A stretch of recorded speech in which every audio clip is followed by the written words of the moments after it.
So meron tayo isang unit dito, Epson L5190. Waste pad cleaning yung gagawin natin mga kaibigan. Pinapaservicean sa atin. So dapat naka-turn off yan. Mabigat din to pero okay na okay to mga kaibigan, no?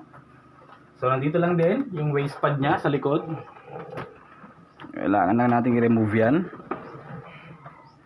Yan. Dito sa side. So moment na to kailangan natin gumamit ng gloves. Very messy job na naman to. Pipigain natin yan ng maigi mga kaibigan. Okay?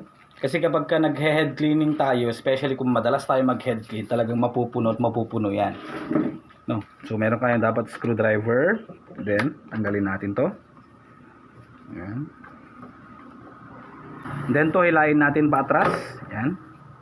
Oops, medyo punong-puno na rin ata. May isa pang screw dito. Remove din natin to. Then pwede nyong pigain lang, pwede rin namang linisan ng maigi, no? Babasahin natin ng tubig, no? Yan. Uy! Parang may kulang sa waste pad. Hindi pa naman napupuno pero may kulang mga kaibigan. 'Yon. Ano ba naman 'yan?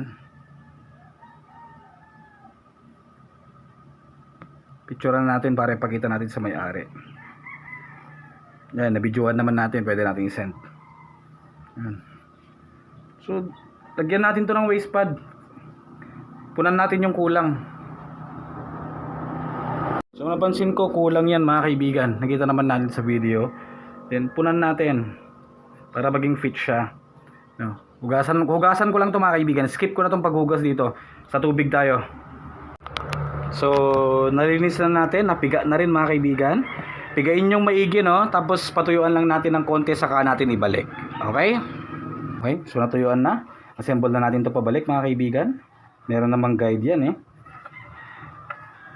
Ayan.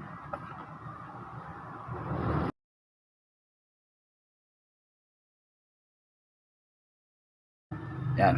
So okay na mga kaibigan. Lagyan na natin pabalik. Then yung basic guide, yalain lang na maigi. Then push. Balik natin yung screw, syempre.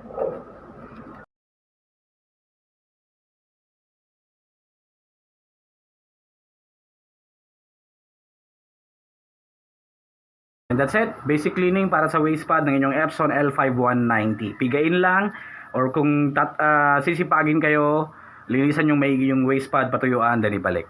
Hanggang dito lang muna. Maraming salamat sa inyong panonood at huwag niyo pong kakalimutang mag-subscribe.